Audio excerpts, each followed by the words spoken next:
எல்லாருக்கும் வணக்கம். இன்னைக்கு நம்ம வெஜிடபிள் நூடுல்ஸ் வந்து டேஸ்ட் மேக்கர் இல்லாம எப்படி பண்றதுன்னு பார்க்கலாம். இப்போ அதுக்கு என்னென்ன பொருள் வேண்டதை பார்க்கலாம். நூடுல்ஸ் 200 கிராம் பாக்கெட் ஒன்று வாங்கிக்கோங்க.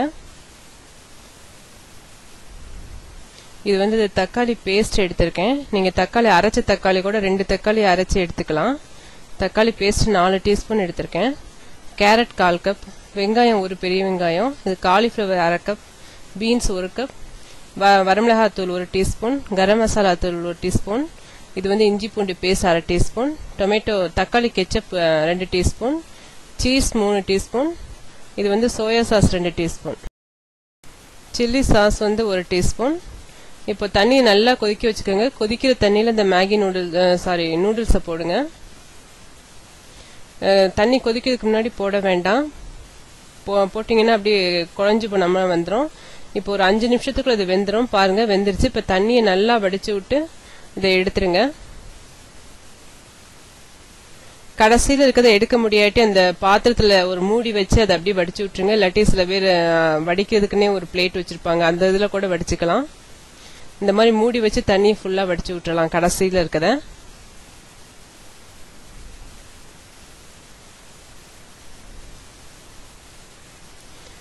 இப்போ முதல்ல காலிஃப்ளவர் தான் வேக நேரம் எடுக்கும். அதனால காலிஃப்ளவர் எண்ணெயில போட்டு 2 டீஸ்பூன் எண்ணெயில போட்டு நல்லா வதக்கிக்கோங்க. அது வதங்கினதுக்கு அப்புறம் பீன்ஸ் சேருங்க. இப்போ வெங்காயம் சேர்க்கிறேன்.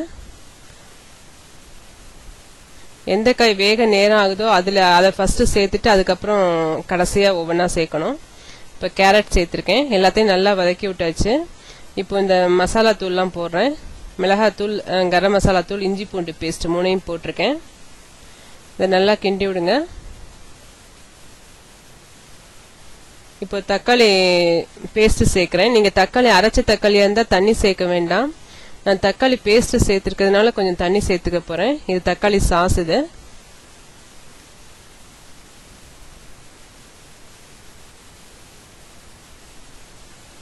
எல்லாத்தையும் சேர்த்து நல்லா கிண்டி விட்டுருங்க.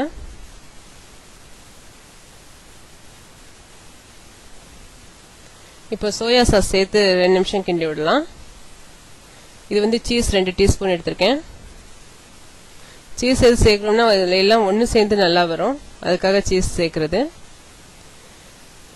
சில்லி மிளகாய் சாஸ் 1 டீஸ்பூன் எடுத்துக்கோங்க, அதையும் சேர்த்துருங்க. இது ஆப்ஷனல் தான். இது வேணும்னா சேர்க்கலாம், இல்லாட்டா காரமே இன்னும் கொஞ்சம் ஒரு 1/2 டீஸ்பூன் கூட சேர்த்து போட்டுக்கலாம். மிளகாத்தூள் 1/2 டீஸ்பூன் இதுக்கு பதிலாக சேர்த்துக்கலாம். இப்போ உப்பு போட்டு கிண்டி விட்டுருங்க. இப்போ வடிச்சு வச்சிருக்க நூடுல்ஸை வந்து தண்ணி வடிச்சு வச்சிருக்கோம் இல்லையா, அந்த நூடுல்ஸை போட்டு கிண்டலாம்.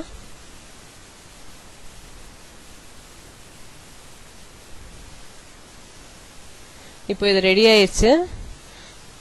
இதை நீங்க மத்தியானம் லஞ்சுக்கு கொடுத்து விட்டா கூட இது வந்து அப்படி இருக்கும். இதை செஞ்சு பார்த்து எனக்கு உங்களோட கமெண்ட்ஸை சொல்லுங்க. தேங்க்யூ.